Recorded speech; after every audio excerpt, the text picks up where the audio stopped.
भक्तों, आज की वीडियो में हम हरितालिका तीज की व्रत कथा सुनाएंगे। कृपया उसे ध्यानपूर्वक सुनें। जो भक्त हमारे चैनल पर नए आए हैं वो हमारे चैनल को सब्सक्राइब करें, वीडियो को लाइक करें और कमेंट में ओम नमः शिवाय अवश्य लिखें। बोलो शंकर भगवान की जय।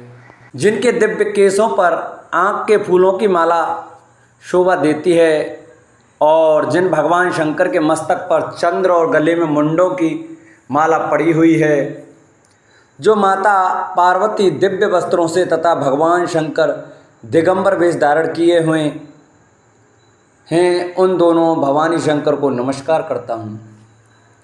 कैलाश पर्वत के सुंदर शिखर पर माता पार्वती जी ने महादेव जी से पूछा, हे महेश्वर, मुझसे आप वह गुप्त से गुप्त बातें बताइए जो सभी के लिए सरल और महान फल देने वाली हैं। हे नाथ, यदि आप मुझसे प्रसन्न हैं तो आप मुझे दर्शन दें। हे जगन्नाथ, आप आदि मध्य और अंत रहित हैं। आपकी माया का कोई पार नहीं है। आपको मैंने किस भांति प्राप्त किया है, कौन से व्रत तप या दान के पुण्य फल से आप मुझको वर रूप में मिले। महादेव जी बोले, हे देवी, मैं आपके सामने उस व्रत के बारे में कहता हूँ जो परम गुप्त है। जैसे तारागणों में चंद्रमा और ग्रहों में सूर्य, वर्णों में ब्राह्मण, देवताओं में गंगा, प्राणों में महाभारत, वेदों में साम और इंद्रियों में मन श्रेष्ठ है, वैसे ही प्राण और वेद सब में इसका वर्णन आया है। जिसके प्रभाव से तुमको मेरा आधा आसन प्राप्त हुआ है, हे प्रिय, उसी का मैं तुमसे वर्णन करता हूँ। सुनो, भाद्रपद भादो मास के शुक्ल पक्ष की हस्त नक्षत्र के दिन इस व्रत का अनुष्ठान मात्र करने से सभी पाप का नाश हो जाता है। तुमने पहले हिमालय पर्वत पर इसी महान व्रत को किया था जो मैं तुम्हें सुनाता हूँ। पार्वती जी बोली, हे प्रभु, इस व्रत को मैंने किस लिए किया था यह मुझे सुनने की इच्छा है, सो कृपा करके कहें। शंकर जी बोले, आर्यावर्त में हिमालय नामक एक महान पर्वत है जहाँ अनेक प्रकार की भूमि अनेक प्रकार के वृक्षों से सुशोभित है, जो सदैव बर्फ से ढके हुए तथा गंगा की कलकल ध्वनि से शब्दायमान रहता है। हे पार्वती जी, तुमने बाल्यकाल में उसी स्थान पर परम तप किया था और 12 वर्ष तक महीने में जल में रहकर तथा वैशाख मास में अग्नि में प्रवेश करके तप किया था। सावन के महीने में बाहर खुले में निवास कर अन्न त्याग कर तप करती रहीं। तुम्हारे उस कष्ट को देखकर तुम्हारे पिता को बड़ी चिंता हुई। चिंता में वह सोचने लगे कि मैं इस कन्या का विवाह किससे करूं। एक दिन नारद जी वहां आए और देवर्षि नारद ने तुम शैलपुत्री को देखा। तुम्हारे पिता हिमालय ने देवर्षि को अर्घपात आसन देकर सम्मान सहित बैठाया और कहा, हे मुनीश्वर, आपने यहाँ तक आने का कष्ट कैसे किया, कहें क्या आज्ञा है। नारद जी बोले, हे गिरिराज, मैं विष्णु भगवान का भेजा हुआ यहाँ आया हूँ, तुम मेरी बात सुनो। आप अपनी कन्या को उत्तम वर को दान करें। ब्रह्मा, इंद्र, शिव आदि देवताओं में विष्णु भगवान के समान कोई भी उत्तम नहीं है, इसलिए मेरे मत से आप अपनी कन्या का दान भगवान विष्णु को ही दें। हिमालय बोले, यदि भगवान वासुदेव स्वयं ही कन्या को ग्रहण करना चाहते हैं और इस कार्य के लिए भी आपका आगमन हुआ है तो वह मेरे लिए गौरव की बात है। मैं अवश्य उन्हें ही दूंगा। हिमालय का यह आश्वासन सुनते ही देवर्षि नारद जी आकाश में अंतर्धान हो गए और भगवान विष्णु के पास पहुँचे। नारद जी ने हाथ जोड़कर भगवान विष्णु से कहा, प्रभु, आप विवाह कार्य निश्चित हो गया है। इधर हिमालय ने पार्वती जी से प्रसन्नतापूर्वक कहा, हे पुत्री, मैंने तुमको गरुड़ ध्वज भगवान विष्णु को अर्पण कर दिया है। पिता के इन वाक्यों को सुनते ही पार्वती जी अपनी सहेली के घर गईं और पृथ्वी पर गिरकर अत्यंत दुखित होकर विलाप करने लगी। उनको विलाप करते हुए देखकर सखी बोली, हे देवी, तुम किस कारण से दुखी हो, मुझे बताओ, मैं अवश्य तुम्हारी इच्छा पूरी करूँगी। पार्वती बोली, हे सखी, सुन, मेरी जो मन की अभिलाषा है सुनाती हूँ। मैं महादेव जी को वरण करना चाहती हूँ। मेरे इस कार्य को पिताजी ने बिगाड़ना चाहा है, इसलिए मैं निसंदेह शरीर का त्याग करूंगी। पार्वती जी के इन वचनों को सुनकर सखी ने कहा, हे देवी, जिस वन को तुम्हारे पिताजी ने ना देखा हो तुम वहाँ चली जाओ। तब देवी पार्वती अपनी सखी का यह वचन सुन ऐसे ही वन को चली गई। पिता हिमालय ने तुमको घर पर न पाकर सोचा कि मेरी पुत्री को कोई देव दानव अथवा किन्नर हरण करके ले गया है। मैंने नारद जी को वचन दिया था कि मैं पुत्री का भगवान विष्णु के साथ व्रत करूँगा। हाय, अब यह कैसे पूरा होगा? ऐसा सोचकर वे बहुत चिंतातुर हो मूर्छित हो गए। तब सब लोग हाहाकार करते हुए दौड़े और मूर्छा दूर होने पर गिरिराज से बोले कि हमें आप अपनी मूर्छा का कारण बताओ। हिमालय बोले, मेरे दुख का कारण यह है कि मेरी रत्न रूपी कन्या का कोई हरण करके ले गया, या सर्प ने काट लिया, या किसी सिंह ने मार डाला। वह न जाने कहाँ चली गई, या उसे किसी राक्षस ने मार डाला।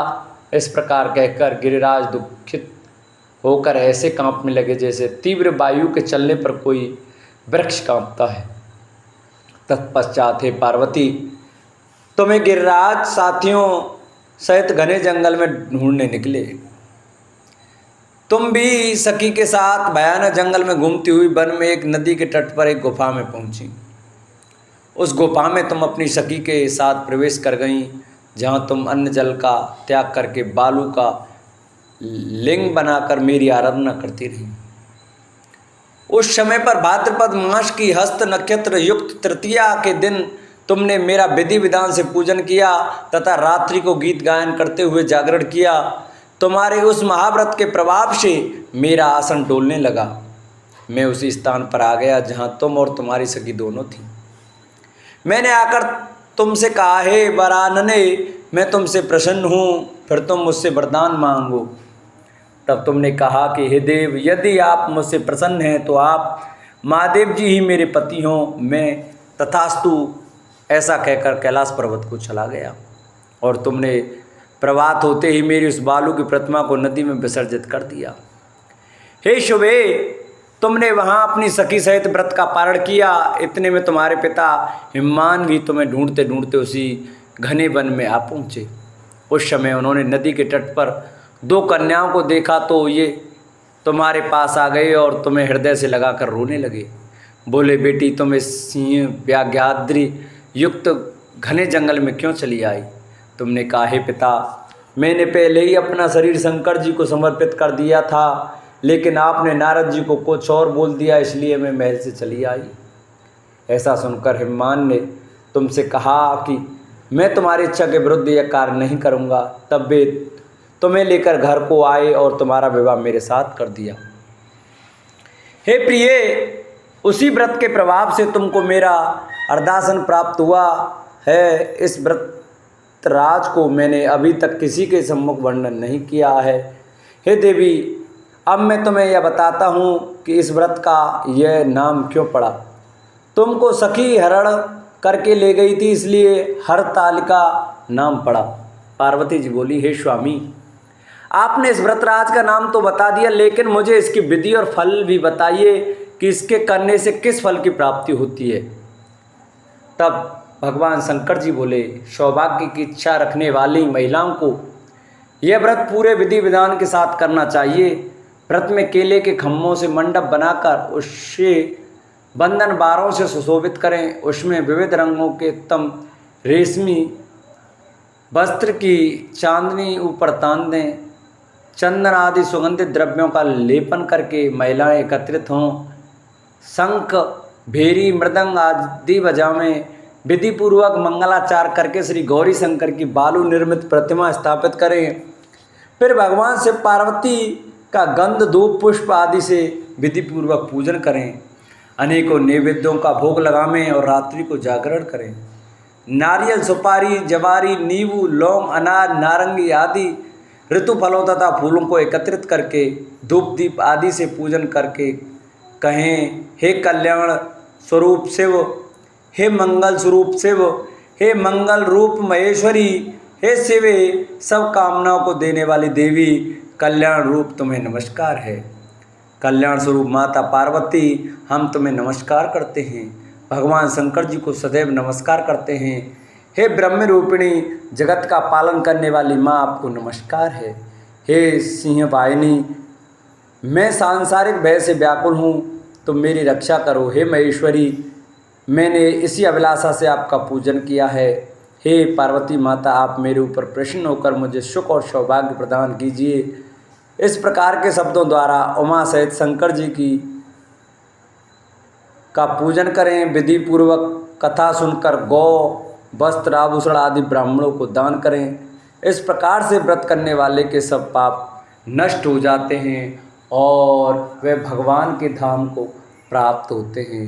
बोलो शंकर भगवान की जय।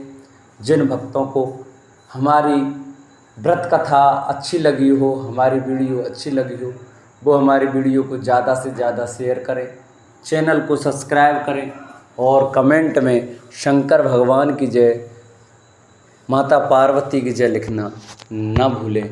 बोलो शंकर भगवान की जय, बोलो माता पार्वती की जय।